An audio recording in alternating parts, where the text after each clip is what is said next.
ناظرین welcome back to the شو ہے کچھ جواب، اور آج ہم بات کر رہے ہیں اس دور کی، ان 4 سالوں کی جس میں D G I S I general Pasha صاحب رہے ہیں. کیا کھویا، کیا پایا، کیا اچھا ہوا، کیا برا ہوا. ہم نے جن خاص ایونٹس کا ذکر کیا تھا اس پہ ہم نے بریگیڈیئر حارث نواز صاحب سے رائے لی، اور ان کا کہنا ہے کہ کیا کیا جائے کہ یہ جو تمام برے ایونٹس ہوئے ہیں یہ انہی کے دور میں ہو گئے ہیں، اس لیے ہم ان کو بدنام کر رہے ہیں یا اپنے ڈی جی آئی ایس آئی کو بدنام کر رہے ہیں. یہ ساری بدنامیاں اٹھا کے آئی ایس آئی کے چہرے پہ سجا دیتے ہیں. ذرا عمر چیمہ صاحب کا اپنا ایکسپیرینس ہے، ان کی اپنی رپورٹس ہیں، اپنی ریسرچ ہے، اپنی اسٹڈی ہے، ذرا ان سے ہم بات کر لیتے ہیں. جی عمر چیمہ صاحب، کتنا جسٹیفائیڈ ہے کہ اگر ہم یہ جو ایونٹس ہوئے ہیں جن میں جو ہماری تاریخ کے بدترین ہمارے جو معاملات ہیں، اندرونی معاملات ہیں، ان کا سہرا ہم سجاتے ہیں اور ذمہ داری تھوپتے ہیں ڈی جی آئی ایس آئی پر یا اپنے انسٹیٹیوشن آئی ایس آئی پر. عمر چیمہ دیکھیں، میں سمجھتا ہوں پہلی بات تو یہ ہے کہ جب ہم کسی پہ بھی ڈیبیٹ کرتے ہیں، کسی کے رول کو ڈیفائن کرنے کی کوشش کرتے ہیں یا اس کو ڈیفینڈ یا اپوز کرتے ہیں، تو اس میں ایک اکراس دی بورڈ ہمیں ایک ان سب کو ٹریٹمنٹ دینی چاہیے. یہ نہیں کہ ہم پولیٹیشنز پہ بات کر رہے ہیں تو ان کو بڑی لان تان کریں. اگر بیوروکریسی کی بات کریں، سویلینز کی، تو پھر بھی ہمیں کوئی پرابلم نہیں ہوتا. جب آئی ایس آئی پہ بات ہوتی ہے یا آرمی پہ ہوتی ہے تو اگر کوئی بات کرنے والا ہے یا کوئی ناقد ہے تو اس کو یہ قرار دے دیا جاتا ہے کہ شاید یہ کوئی فارن ایجنڈے پہ کام کر رہا ہوتا ہے. بات اصلاح کی ہوتی ہے. پہلی بات یہ ہے کہ جو ناکامیوں کی آپ بات کر رہی تھی، میری ایک اس میں ذاتی رائے ہے جو میں مختلف لوگوں سے بات کی کہ کیسا وہ رول کو دیکھتے ہیں، تو اس میں جو ایک پوائنٹ اٹھتا ہے، یہ جو ڈیفنس انالسٹ ہیں ان سے میں نے بات کی مختلف لوگوں سے کہ کیا ریزن کیا ہے. ایک تو یہ اتفاق بھی ہو سکتا ہے کہ ان کے دور میں یہ انٹیلیجنس فیلیئرز ہیں کہ شاید ان کی جگہ پہ کوئی اور ہوتا تو یہ ہوتا. لیکن یہ بات اس لیے کریٹیکل ہو جاتی ہے کہ آپ نے ان کو 2 دفعہ ایکسٹینشن دی. وہ کس لیے ایکسٹینشن دی ہے؟ انہوں نے کون سا ایسا کارنامہ سر انجام دیا تھا، یا آپ کیا فیل کر رہے تھے کہ وہ کیوں ناگزیر ہو گئے؟ پہلی بات کہ جنرل پاشا صاحب ان چند ایک D G I S Is میں ہوں گے کہ جن کا پہلے کوئی انٹیلیجنس کا ایکسپیرینس نہیں تھا. وہ ملٹری جو ہے آپریشن سائٹ سے آئے، ڈی جی ایم او تھے، ادھر سے ان کو ادھر لگا دیا گیا. اور جو بریگیڈیئر صاحب بات کر رہے تھے 4 سال کی، تو اگر ان کا پہلے کوئی انٹیلیجنس کا ایکسپیرینس نہیں تھا تو آپ کو فیل ہو رہا تھا کہ 4 سال کا یہ عرصہ کمپلیٹ نہیں کر سکتے ایکسٹینشن کے بغیر، تو آپ کوئی اور انٹیلیجنس آفیسر لگا دیتے. اور بہت سے لوگ تھے جن کا آئی ایس آئی میں ایکسپیرینس تھا یا ملٹری انٹیلیجنس میں ایکسپیرینس تھا. ان سے پہلے جنرل احسان تھے، وہ ملٹری انٹیلیجنس. عمر چیمہ وہی ایکچولی یہ بھی کہہ رہے ہیں عمر کہ ایکچولی 4 سال میں وہ کھل کے اپنی خدمات پیش کر سکے. جو 1.5 سے 2 سال میں ان کی ریٹائرمنٹ ڈیو ہو جاتی، اس میں وہ ایبیلٹیز یا وہ اپنی سروسز وہ پرفارم نہیں کر پاتے، اس لیے ایک اپروپریٹ ٹائم دیا گیا تاکہ وہ فلی سرو کر سکیں. یہ ان کی میرا یہی پوائنٹ ہے کہ جب ان کو ڈی جی آئی ایس آئی لگایا گیا تھا تو آپ کو پتا تھا کہ وہ ریٹائر ہونے والے ہیں 1-2 سال کے بعد، تو ان کی جگہ پہ کوئی اور آدمی لگا دیتے. ڈی جی ایم آئی کو جن کا ملٹری انٹیلیجنس میں ایکسپیرینس تھا، یا کوئی میجر جنرل جو مختلف پوزیشنز پہ آئی ایس آئی میں کام کر رہے تھے، آپ ان کو ڈی جی آئی ایس آئی لگا دیتے. ایک چیز یہ. دوسرا یہ ہے کہ جو ہم بات کرتے ہیں کہ وہ دنیا کے بڑے جو پاورفل لوگ ہیں ان میں ان کا شمار ہوتا ہے، تو یہ اتنی کوئی تعریف کی بات نہیں ہے. یہ شمار اس لیے ہوتا ہے کہ ان کا اثر و رسوخ کتنا ہے. جب آپ بات کرتے ہیں کہ ان کا شمار ایک وقت میں ہمارے جنرل کیانی صاحب جو موسٹ پاورفل لوگ ہیں ان میں 19ویں نمبر پہ آ رہے تھے، اور پریزیڈنٹ اوباما جو ہیں وہ 20ویں نمبر پہ آ رہے تھے، اور پاکستان کا کوئی اور آدمی نہیں تھا. تو اس سے یہ اندازہ ہوتا ہے کہ پاکستان میں ایک جو سیاسی گورنمنٹ ہے اس کو وہ کمزور ہے، ان کا اتنا اثر و رسوخ نہیں ہے. اگر آپ نے کسی سے نیگوشیٹ کرنا ہے تو وہ آپ ڈی جی آئی ایس آئی سے کریں یا آرمی چیف سے کریں. تو یہ کوئی ایسی کریڈٹ کی بات نہیں ہے، اس میں کوئی ایسا کوئی انٹیلیجنس کوئی یہ نہیں کہ بتایا گیا کہ انہوں نے یہ اتنا ہاں، لیکن یہ بڑی کامن سی پریکٹس ہے بھی نا عمر چیمہ، یہ بڑی کامن سی پریکٹس بھی تو ہے ہمارے ملک میں. یہ ہے، لیکن یہ ہے کہ میں یہ کہہ رہا ہوں کہ یہ کوئی کریڈٹ کی بات نہیں ہے. تیسری بات یہ ہے کہ بدقسمتی ہے. تیسری بات یہ ہے کہ جب ہم بات کرتے ہیں ایکسٹینشن کی، ان کی ایکسٹینشن ہمیں بڑی جسٹیفائی ہوتی ہے. جب کوئی بیوروکریٹ کی بات کرتے ہیں اس وقت ہم سپریم کورٹ کے آرڈر کی بات کرتے ہیں جی کہ سپریم کورٹ نے کہا جی کہ کسی کو ایکسٹینشن نہ دیجیے. جب ان کی ایکسٹینشن کی بات ہوتی ہے اس وقت کوئی سپریم کورٹ کا آرڈر ہمیں یاد نہیں رہتا، اس وقت ہم سمجھتے ہیں جی یہ ناگزیر آدمی ہے. اب بھی وہ چلے گئے ہیں نا. اگر کوئی ڈیبیٹ نہ ہوتی، ابھی کوئی اتنا شور نہ ہوتا تو ہو سکتا ہے کہ ایک اور ایکسٹینشن آ جاتی. اچھا نصر گودل صاحب، ذرا مجھے بتائے گا کہ عمر چیمہ نے ایک چیز میں اور ایڈ کرنا چاہوں گا. بریگیڈیئر صاحب بات کر رہے تھے جی کہ ادھر ڈی سی او موجود ہے یا ادھر پولیس والے موجود ہیں. کیا بریگیڈیئر صاحب مجھے بتائیں گے کہ وہ کتنے ویل ایکوپڈ ہیں؟ انٹیلیجنس کا کوئی ٹیپنگ کی فیسلٹی جو ہے وہ تو آپ پولیس کو دیتے نہیں ہیں. بہت ساری چیزوں میں جو پولیس والے وہ ان کے محتاج ہوتے ہیں. اگر انہوں نے کسی کی کوئی لینا ہو کہ ریکارڈنگ کرانی ہو تو وہ آئی سی والوں کے پاس جاتے ہیں. آپ ایک طرف ان کو کوئی اختیار نہیں دیتا، اور دوسری طرف یہ ہے کہ جب کوئی جب کوئی ایسا واقعہ ہو جاتا ہے تو ہم کہتے ہیں جی پولیس بھی ادھر موجود تھی، فلاں بھی ادھر موجود تھی. یہ پاور ہے رسپانسبلٹی کے بغیر. اس میں آپ ان کو پاور دے دیتے ہیں، طاقت دے دیتے ہیں، لیکن اکاؤنٹیبلٹی کی بات نہیں ہے. اکاؤنٹیبلٹی کی جب بات آتی ہے تو ہم دوسرے اداروں کو مورد الزام ٹھہرا دیتے ہیں. ٹھیک ہے.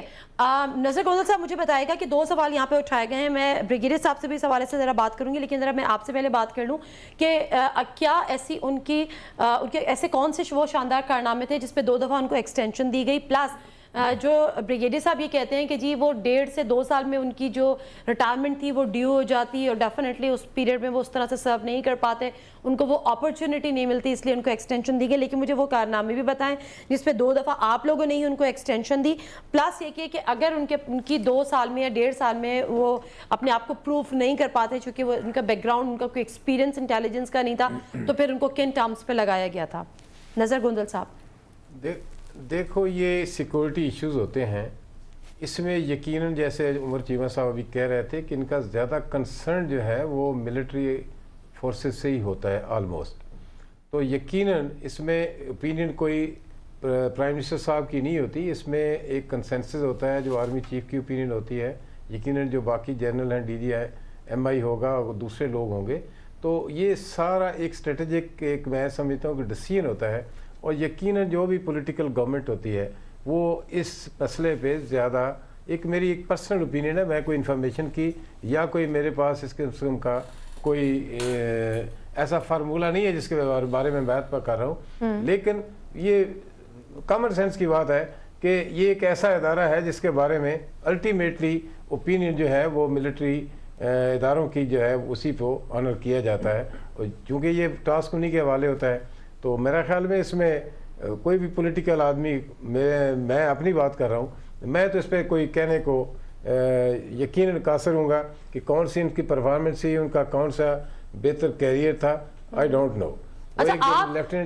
مجھے بینگ اے پولیٹیشین اور ایک گورنمنٹ کو بھی آپ ریپرزینٹ کر رہے ہیں، آپ اس 4 سالہ دور میں اور ان کی جو خدمات رہیں، ان کی جو سروسز رہیں، اور جو چیزیں ہم نے بھی ابھی ہائی لائٹ کی ہیں آپ کے بھی نالج میں، آپ مطمئن رہے کہ ایک بہت اچھا D G I S I finally 18 March 2012 کو ریٹائر ہونے جا رہا ہے؟ دیکھو جتنے آپ نے یہ انسیڈنٹس ہوئے ہیں، یہ یقیناً پاکستان کی تاریخ میں یہ افسوسناک واقعات ہوئے ہیں، لیکن ان کو اگر سمپلی یہ کہہ دیں کہ یہ ٹوٹلی فیلیور ہے، میرے خیال میں اس کو تھوڑا سا ہمیں اس کو بھی مد نظر رکھنا ہوگا کہ اس وقت یہ پچھلے 4 سال جب سے آپ نے ایک کنفرنٹ کرنے کا فیصلہ کیا نیشنل لیول پہ کہ ہم نے ٹیررزم کو کنفرنٹ کرنا ہے، اور دوسرا یہ کہ افغانستان کے حوالے سے، انڈیا کے اور ایران کے حوالے سے بھی جو بارڈر کے ایشوز ہیں وہ بھی یقیناً بڑے سینسٹیو ہیں، یہ سارے حالات کو سامنے رکھیں تو صورتحال مشکل ہے، اب بھی مشکل ہے، پچھلے 4 سالوں میں بھی کوئی اتنی صورتحال بہتر نہیں تھی. ان سالوں میں پرفارم کرنا یقیناً مشکل تھا، اور ان میں یہ جو حادثات ہوئے ہیں اس پہ پوری قوم کو میں سمجھتا ہوں اس کا صدمہ بھی ہے اور افسوس بھی ہے. لیکن بہت سارے ایسے ہوں گے، آپ نے بھی سنا ہوگا بہت سارے ایسے کہ بہت سارے واقعات ایسے تھے جو آئی ایس آئی کی انفارمیشن پہ یا ان کی انٹرفیئرنس سے ہم نے ان کو سیو بھی کیا. ملک کے بہت سارے واقعات جو نہیں بھی ہو سکتے، لیکن مسئلہ یہ ہے کہ ہائی لائٹ وہی ہوتے ہیں جو جیسے کہ آپ نے ابھی گنے، بہت سارے ایسے واقعات ہوں گے جو ایک اسٹریٹجیکلی ہائی لائٹ نہیں کیے جاتے. تو میرے خیال میں اس پہ یقیناً کوئی اتنا خدا نخواستہ ایجنسیز کے فیلیور باقی ورلڈ کا ٹھیک ہے، آپ اس کو فیلیور نہیں قرار دے رہے، ٹھیک ہے، آپ کا اپنے ویو پوائنٹ ہے. سر میں حسن نثار صاحب سے پوچھ رہا ہوں، حسن نثار صاحب کیا آپ اس بات سے ایگری کرتے ہیں کہ ان کی جگہ شہدا پاشا صاحب کی جگہ اگر کوئی بھی ڈی جی ایسا ہوتے اور کوئی اور ان کی جگہ سرو کر رہے ہوتے تو جو انسیڈنٹس، جو افسوسناک واقعات ہم ان کو کہہ رہے ہیں جو ہوئے وہ اس دور میں بھی ہو سکتے تھے، کیونکہ ہم ایک کنفرنٹیشن کی سچویشن پہ تو ہیں ٹیررزم کے اگینسٹ. تو آپ کہیں ذمہ داری کیا ان پہ انڈیویجولی بھی ڈال سکتے ہیں، یا ہم اگر ڈال رہے ہیں تو یہ جسٹیفائڈ ہے؟ میں نے تو پہلے بھی اشارتاً یہ بات کی تھی، اور ایک بات ذرا بڑے گول انداز میں گوندل صاحب نے کی ہے، and I agree with him. In fact, Nadia میں آپ کو honestly بتاؤں کہ none of us really qualifies to discuss this except Brigadier Harris, because وہ پروفیشنل آدمی ہیں، اور اس کی ورکنگ، اس کے ضابطے قانون سارا کچھ وہ سمجھتے ہیں. بنیادی بات یہ ہے کہ آپ نے دیکھیں ایک بات آپ نے کی ہے کہ جی ریمنڈ ڈیوس ہو گیا تو وہ ایبٹ آباد ہو گیا اور فلانا ہو گیا جی ایچ کیو پہ ہو گیا. وہ بہت سارے جو پریمپٹ ہو گئے وہ تو آپ نہیں جانتے, وہ تو میں نہیں جانتا, قوم بھی نہیں جانتی, اور شاید خود پاشا صاحب بھی نہ جانتے ہوں. I've never met him. لیکن لوگوں کو حسن ظن کے ساتھ دیکھنا چاہیے. باقی یہ جو بات ہو رہی ہے نا کہ یہ ایک بات بریگیڈیئر صاحب نے بڑی کمزور کی ہے کہ یہاں تو پولیس کے ساتھ کبھی ان کا آمنا سامنا ہو جائے تو فوج تو دور کی بات ہے بھائی. یہ جو آپ کے ہوتے ہیں یہ رینجرز والے, یہ پولیس کے بندوں کو اٹھا کے لے جاتے ہیں اور گورنمنٹ ان کے ہاتھ پاؤں جوڑتی ہے کہ ان کو چھوڑ دو, مار مار کے ان کا فرکس نکال دیتے ہیں.